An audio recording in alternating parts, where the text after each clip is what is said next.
Sébastian, quand es-tu rentré de Londres? Aujourd'hui. Ce matin, très tôt. Bonjour, amiral, comment allez-vous? Bien, mon garçon, très bien. Je suis juste un peu surpris de te voir aujourd'hui. Ton retour n'était pas prévu avant une quinzaine de jours, je crois, non? En fait, j'ai terminé mon master plus tôt que prévu, alors j'ai décidé de rentrer au plus vite. Je te félicite, tes parents doivent être vraiment très fiers de toi. Il n'y a pas que ma fille et moi-même le sommes aussi. D'ailleurs, où est Montserrat? Je suis tellement impatient de la revoir. Oui, j'imagine. Cela fait bientôt 3 ans maintenant.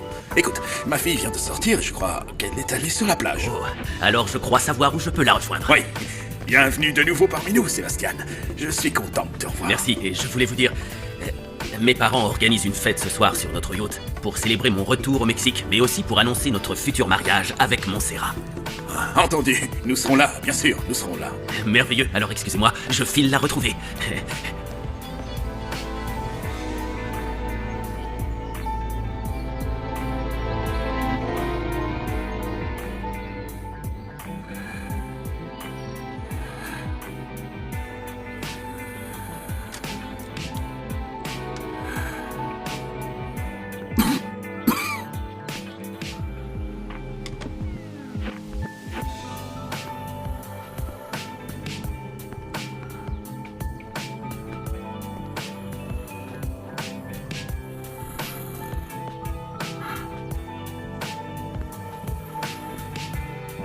Le père Anselmo. Je dois vite le voir. Il va bientôt arriver, monsieur. Nous l'avons fait appeler. Pourquoi ne pas demander à une de vos employées de rester avec vous? Vous avez besoin de quelqu'un à vos côtés en permanence. Non. Je n'ai confiance qu'en toi, Alessandro. Si les choses ne dépendaient que des gens de l'Hacienda, je serais sans doute déjà mort et eux seraient en train de voler tout ce qu'ils peuvent pour ne surtout pas quitter les lieux les poches vides. Ne dites pas cela. Si quelqu'un avait voulu vous voler, il l'aurait fait depuis longtemps, je crois. Le père Anselmo m'a dit que tu avais terminé tes études à l'université. Oui, c'est exact. Ça m'a demandé beaucoup d'efforts. Beaucoup de travail, mais j'ai finalement eu mon diplôme. Si tes parents étaient vivants, ils seraient certainement très fiers de toi.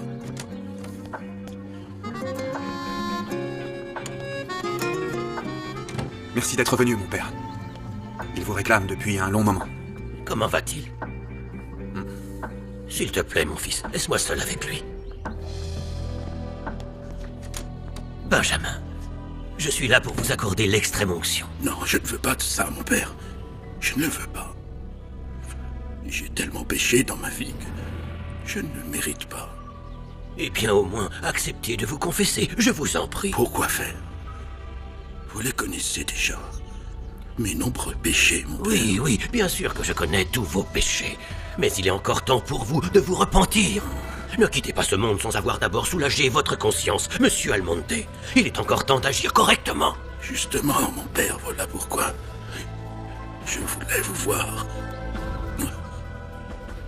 Le notaire devrait arriver d'un instant à l'autre. Je voudrais vraiment changer mon testament. Et je voudrais que vous me promettiez que mes dernières volontés soient bien respectées, mon père. Je vous le promets, mon fils. Je vous le promets.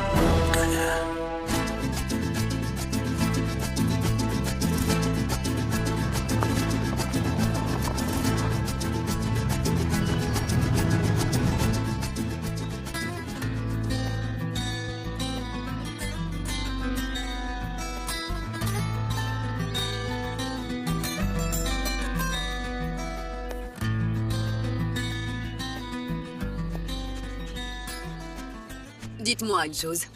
Monsieur Almonte est-il déjà mort? Pas encore, madame. Mais ça semble n'être plus qu'une question d'heure. Alors j'arrive juste à temps pour lui parler. Vous ne pouvez pas le voir pour l'instant. Benjamin n'a jamais refusé de me recevoir. C'est qu'il est actuellement avec le père Anselmo, en train de recevoir l'extrême-onction. Ne me dis pas que tu te sens encore mal, mon cher frère. Tu veux que j'appelle le docteur? Figure-toi que Sébastien de Icaza est de retour à Guazul. Il est enfin rentré? Oh, Montserrat va être si contente de le revoir. Mais pourquoi tu m'annonces ça avec cette tête-là? Dès ce soir, ma fille et lui annonceront la date de leur mariage. Oui, et c'est bien, non? Ils sont fiancés. Je ne comprends pas ta triste humeur, Lauro. Nous savions tous que ce jour arriverait. Sébastien avait offert sa bague de fiançailles à ta fille, juste avant de partir faire ses études à Londres pendant ces 3 années. Oui, je sais, mais je crois quand même que Montserrat est encore trop jeune pour se marier. Il pourrait attendre encore quelques années, tu ne crois pas? Mon cher Lauro, j'espère pour toi que ta femme ne t'entendra pas dire ça, parce que c'est avec elle que tu risques d'avoir des problèmes. Tu crois que Montserrat est toujours amoureuse de ce garçon? Bien sûr qu'elle est amoureuse. Fais-moi confiance, je ne me trompe pas dans ce genre d'affaires. Ta fille est plus amoureuse que jamais.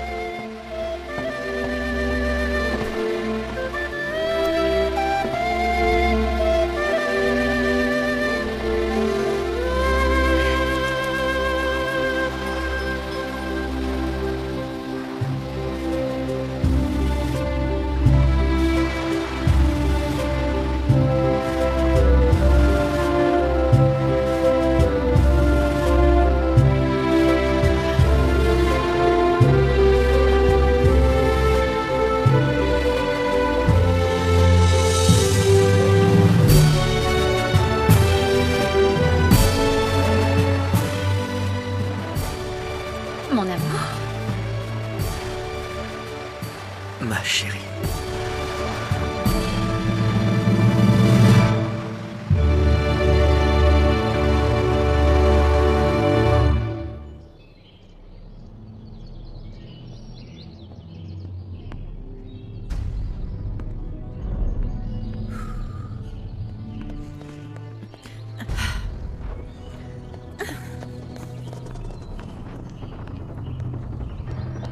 Voici votre thé, madame.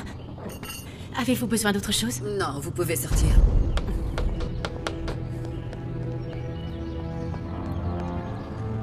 Bonjour, Maria. Bonjour, monsieur. Pouvez-vous dire à Monsieur Almonte que je suis là, s'il vous plaît? Je dois le voir de toute urgence. Bonjour, madame. Mon père, monsieur Cervera est là. Il veut voir monsieur Almonte de toute urgence. Oui, justement, il l'attend. Monsieur Cervera, comment père. allez-vous? Suivez-moi, je vous en prie. Excusez-moi, mais j'étais là en premier. Je dois moi aussi parler de toute urgence à Benjamin Almonte. Désolé, madame, mais vous ne pouvez pas Veuillez me suivre. Oui, mon père. Allons dans le bureau, je vais vous présenter la situation. Très bien, mon père. Ah, tu peux pas savoir comme je la déteste. Sous ses airs de princesse, c'est une vraie hypocrite. Maria, s'il te plaît. C'est la vérité, Alessandro. Elle a été la maîtresse du patron pendant des années. Maintenant qu'il est sur le point de mourir, elle vient voir ce qu'elle peut essayer d'en tirer. Peut-être, Maria, mais ce ne sont pas nos affaires. Nous ne sommes que les employés de Benjamin Almonte, ne l'oublions pas. Je sais. Ne te fâche pas contre moi. Je suis angoissée. José Luis, arrête, voyons. Arrête, tu veux? Non, ne me repousse pas comme ça. Tes lèvres m'attirent trop. Je veux les embrasser. Oh, Montserrat. Je t'aime si fort. Moi aussi, je t'aime, mon amour. Je t'aime quoi que pourront en dire les autres. Je t'aime encore plus que moi-même. Ah oui, c'est vrai. Alors ne me demande pas de ne pas t'embrasser. Viens là, donne-moi tes lèvres. Donne-moi tes lèvres. Allez, Quoi? Oh arrête. non, c'est trop dur pour moi de me retenir. Oui, je le sais, mais je ne voudrais pas que quelqu'un puisse nous voir et deviner notre relation. Comprendre ce qui se passe entre nous avant que tu ne sois allé parler à mon père. Tu lui as parlé de nous? Non, pas encore. Mais lui as-tu déjà dit que tu n'épouserais pas ce garçon? Non, je n'ai pas eu l'occasion, mais je vais le faire. Je suis certaine que mon père comprendra. J'ai quand même une inquiétude. Je ne suis pas sûr que ton père sera content que tu remplaces Sébastien par moi. Ne dis pas cela, je t'interdis de dire Mais ça. c'est la vérité. Ce garçon vient du même milieu que toi. Il peut t'offrir un bon niveau de vie, tandis que moi, je ne peux t'offrir que mon amour. Je ne suis pas sûr que ton père acceptera que tu épouses un simple caporal comme Mon moi. père sera heureux quand il verra à quel point je t'aime. C'est tout ce qui compte. Crois-moi, il sera ravi de m'emmener jusqu'à l'hôtel pour devenir ta femme. Tu crois? J'en suis sûre. Ah oui? Oui. Montserrat, Sébastien, tu es rentré? Je vais lui parler. Non, Laisse-moi c'est à faire. moi de Je lui vais lui parler. expliquer la Laisse-moi, situation. s'il te plaît. Laisse-moi aller lui parler. Sébastien, s'il te plaît, laisse-moi t'expliquer. Je vais t'expliquer. Je te jure que j'ai cherché à te joindre par tous les moyens quand tu étais à Londres, mais je n'ai pas réussi. Je voulais t'annoncer que notre histoire n'existait déjà plus. oh, moi qui pensais que tu serais heureuse que je rentre plus tôt, je n'aurais jamais imaginé que... Que j'aurais pu tomber amoureuse d'un autre homme. Je suis désolée. Pardonne-moi, Sébastien, mais c'est toi qui es parti. C'est toi qui m'as laissé passer ces 3 longues années toute seule. Écoute, je crois que tu n'as rien à ajouter. Ce que je viens de voir est assez parlant. Sébastien, j'avais à peine 16 ans à l'époque. Je ne savais pas encore ce que je voulais. Ma mère m'a beaucoup influencée et elle m'a poussée à te dire oui. Mais je n'ai jamais été réellement amoureuse de toi. C'est vrai que nos familles ont toujours été favorables à l'idée d'un mariage entre nous. Mais heureusement, je me rends compte à temps que tu n'en vaux pas la peine. Où est ta bague? Je ne la porte plus depuis quelques mois, mais ne t'en fais pas, je te la rendrai, bien sûr. Tu peux la garder. Tu peux même la jeter ou en faire ce que tu voudras. La vendre, pourquoi pas? Parce que je suis sûr que ta famille aura besoin de mon argent et de mon pouvoir. Sébastien! Oh mon Dieu! Ça va aller, ça va aller. Si tu savais combien ça me fend le cœur de te voir comme ça, Benjamin. Je ne supporterais pas de te perdre, tu sais. Ne sois pas si hypocrite. Une femme comme toi, Graciela, n'a pas de cœur ni de sentiments. Il y a un certain monsieur Cervera qui est là. J'imagine qu'il s'agit de ton notaire, non? Oui, c'est bien lui. Il est là. Pour changer mon testament. Oh, merci, Benjamin. Merci. Non, pas si vite, Graciela. Ne me remercie surtout pas trop vite. Mais je t'avais demandé d'être généreux avec moi après tout ce que j'ai fait pour toi. Et je t'ai répondu très clairement qu'il ne fallait pas t'attendre à recevoir une seule pièce de ma part. Comment peux-tu me dire ça après tout ce que nous avons vécu tous les deux, Benjamin? Je ne te dois absolument rien. Et je n'ai absolument aucune obligation envers toi. Je t'ai déjà fait suffisamment de cadeaux. Alors, tu as déjà reçu une belle part. Alors à qui as-tu l'intention de léguer tout ton argent? Tu n'as personne d'autre que moi. Ça ne te regarde pas. Je préférerais encore donner mon argent à des chiens qu'à toi. Je vais mourir avec la satisfaction de savoir que tu ne pourras jamais voir la couleur de mon argent. Tu vas mourir comme tu mérites de mourir. Avec tout l'argent du monde sur tes comptes en banque, mais sans personne pour t'aimer, personne pour te soutenir. Tu vas mourir abandonné de tous, tout seul comme un chien. Sans enfant, sans famille, sans personne pour te pleurer.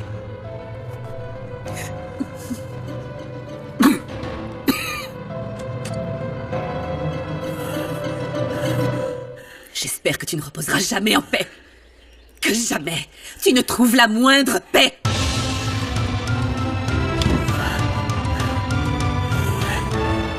J'essaie depuis tout à l'heure d'appeler ta femme pour lui parler de la fête de ce soir, mais elle ne répond pas. J'ai toujours son répondeur. Tu sais bien qu'elle est en retraite pour prier aujourd'hui. Elle a certainement laissé son téléphone dans la voiture. Mais ne t'en fais pas comme ça. Elle m'a dit qu'elle ne rentrerait pas tard. Ces derniers jours, ta femme passe tout son temps dans les églises. Et quand elle rentre à la maison, c'est de nouveau pour réciter des prières. Ne sois pas critique. Elle a toujours été très pieuse, très proche de l'église. Et encore plus depuis que notre situation économique s'est détériorée. Elle a sans doute pu trouver refuge dans la religion. Laurent, les affaires vont mal, n'est-ce pas? Je sais parfaitement qui vous êtes et d'où vous venez. Tout comme je sais combien vous risqueriez gros si l'on apprenait que vous avez eu une liaison avec Monsieur Almonte. Je ne comprends pas vraiment votre réflexion. Me menacez-vous? Non, mon Dieu, non. Mais vous devriez vous méfier. Il se pourrait qu'un jour, quelqu'un découvre votre secret. Benjamin est sur le point de mourir, et ma liaison avec lui, aussi immorale qu'elle vous paraisse, mourra en même temps que lui. Il n'y aura plus personne pour s'en souvenir.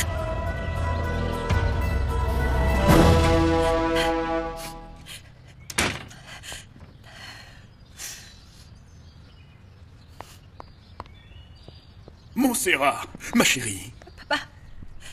Sébastien est rentré à Agua Azul. Il est passé te voir, mais je lui ai dit que tu étais parti à la plage. Tu l'as vu?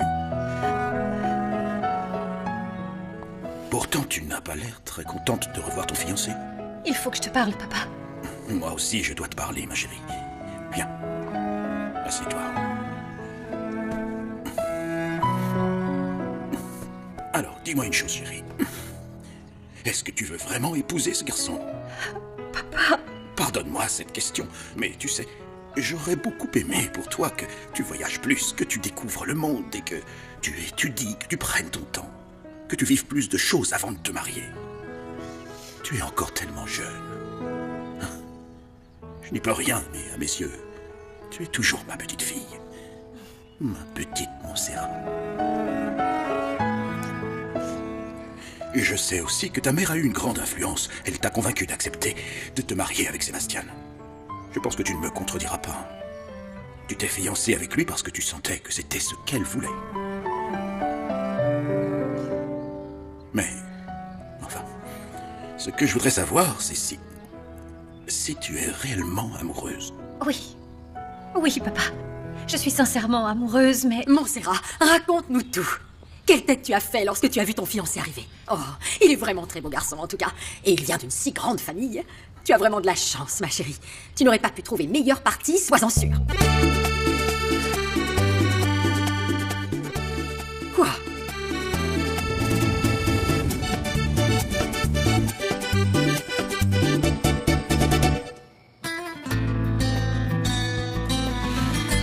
Respire. Voilà. Tu peux m'expliquer pourquoi? Quelle drôle de façon d'entrer chez soi et de saluer son père. Bonjour, papa. Quelle journée étrange, parce que... toutes mes cartes de crédit ont été rejetées, et quand j'ai appelé la banque, on m'a répondu qu'elles avaient été annulées. Pourquoi? J'ai été contraint de le faire. Je ne peux pas continuer à payer toutes tes dépenses. Si tu tiens à continuer à vivre de la sorte, il va falloir que tu te décides à sortir de cette maison et à te trouver un travail. Lauro, je t'en prie. Moi, à ton âge, j'avais déjà une situation, Dimitrio. Je travaillais déjà très dur, alors que toi, tu ne fais rien. Tu n'es personne.